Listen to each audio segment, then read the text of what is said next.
Welcome to today's tutorials. In as much as we have the challenges in the world currently, the COVID-19 outbreak, and also the ongoing indefinite strike of academic staff in our universities, we cannot say that we will stop. We'll continue to give our lectures from home, just like the government directed all the parastatals, and then even churches, to administer from home. So here we cannot just say because of the pandemic we will just relax. No, we'll keep on educating us so that we'll keep our brains moving. Like my students, the 200 level students, we were supposed to meet last week and last 2 weeks, but due to the strike action, we were not able to meet.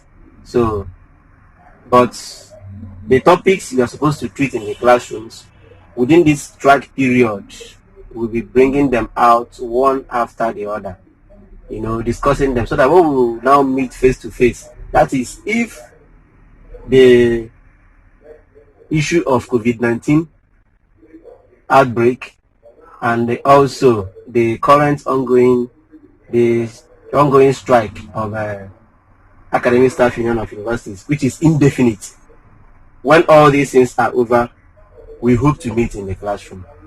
But for now, those things are supposed to do in the classroom, and we'll be talking about them within this period so that we keep our brains moving. So today we'll be looking at the evolution of human resource management. It is very important for us to know that the human resource management we know today started way far back. But in those years, there were no formal way of recruitment which we have today. There were no formal way of recruitment. But as time goes on, things started changing. The rules of personnel in the organization started expanding, and it moved from one level to another. For instance, between the 1890 to 1913, the human resources are seen as welfare officers, mere welfare officers. Those who are just, their work is just to carry files and then look at the welfare of workers. So their functions were so limited.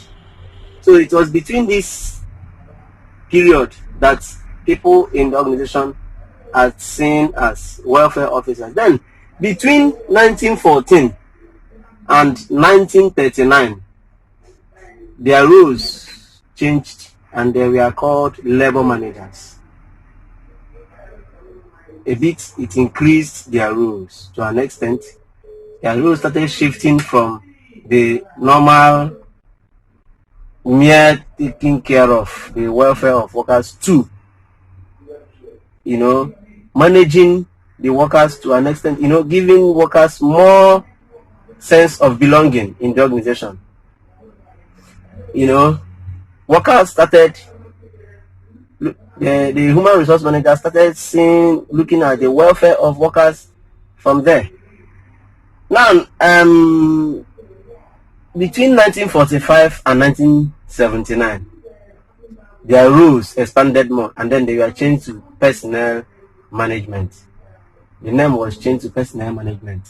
That is, at this period, their functions increased. Not just welfare, not just human resources, and not just the welfare of workers, but also the staff salaries and wages. At this period, we started having labor unions. At this period, we started having unions that will be looking at the staff, the take-home pay of staff. Because before now, staff were working, they worked so hard, but they were given peanuts. So from that time, at this level of personnel management, their roles started increasing. It's no longer a matter of taking care of human resources, just taking care of staff welfare, but they are now looking at the welfare. They now have the power to discuss the welfare of the salaries and wages of the workers in the organization. Now, between 1980 to 1990, the issue, that is when it was changed to human resource management.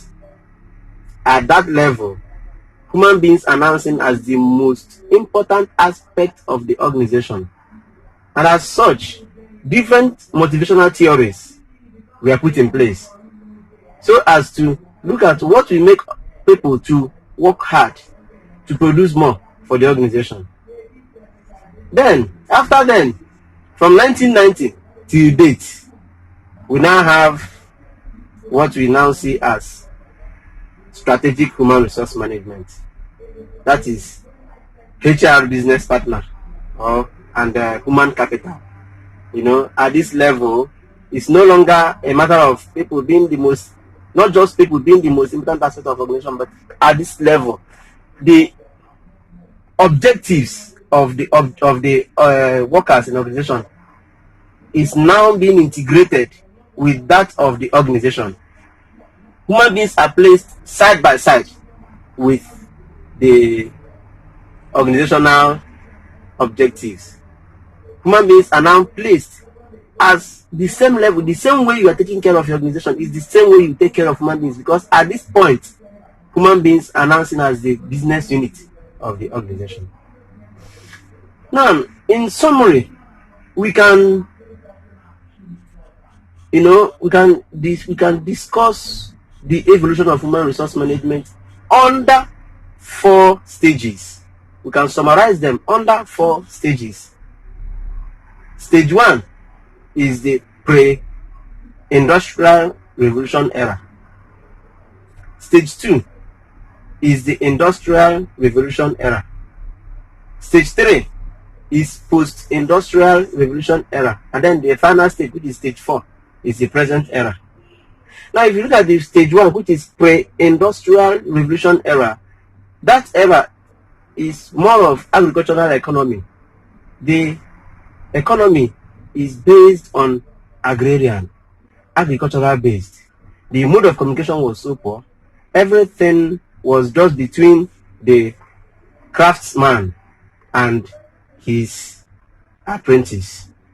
So at that level, there was no modern way of communication. There was no modernization. Everything were based on agriculture. The economy was agricultural based.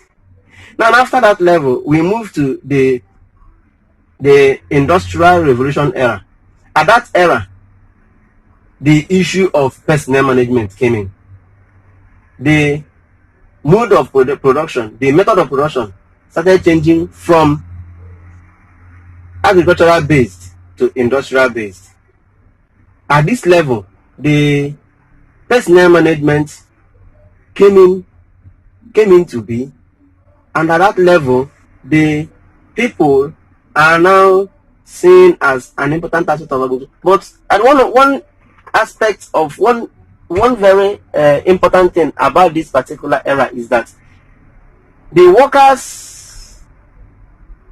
workers' wages and salaries, the facilities, the health facilities of the workers, the house facilities of workers, and all that were put into consideration at that level. So, and then another important aspect of this very stage of evolution of human resource management is that was when labor union started coming up.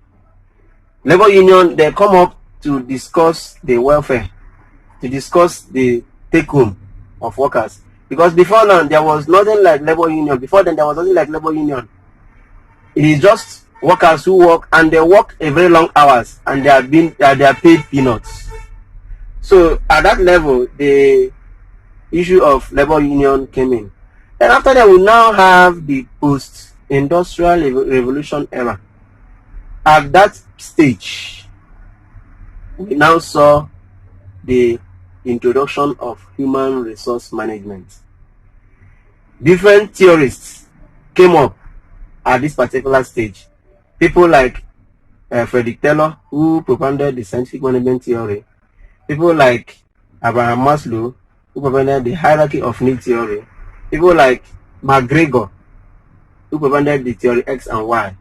These people then provided so many motivational theories at this level in order to look at the best way to encourage workers to produce the best for the organization. So at this level, people are now seen as the major people, as the major tool in which organization achieves her goal. They are now seen as the most important assets of the organization. After then, we now have the present era, which is the current human resource management, which is now seen as strategic human resource management. Like I said before, at the strategic level, human beings are placed side by side with the organization. It's no longer a matter of organization comes first before human beings. No, they are placed side by side with that of the organization.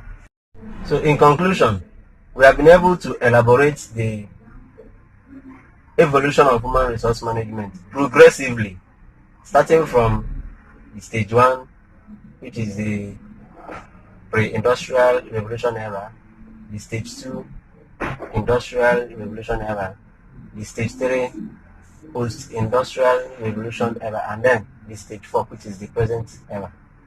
So with that, we have seen how human resource management came into being, how the issue of human resource management came into form. We will continue to discuss more on this discourse. In our next lecture, we are going to look at the trending issues in human resource management. These are the things we have to discuss from time to time. Like I said earlier at the beginning of this lecture, we cannot say because the country is at a siege, you cannot do what you're supposed to do. We will continue to do our best. All I ask of you is to always follow us on our social media, follow us on our YouTube, subscribe to our YouTube for your weekly lectures, subscribe to our Facebook page, like our Facebook page, follow us on Instagram, follow us on our Twitter. You can as well ask your questions through our official email. You can also ask your questions, we will provide answers to them. We are going to have live session very soon where students will throw in their questions and we give answers to them, just like the government have directed. Work from home. We will try our best to work from home, to keep you people moving, to keep your brains active, so that at the end of this whole saga, the COVID-19 issue and the indefinite strike of ASO, we will be able to come back and still have our brains intact. Thank you for watching our lectures today.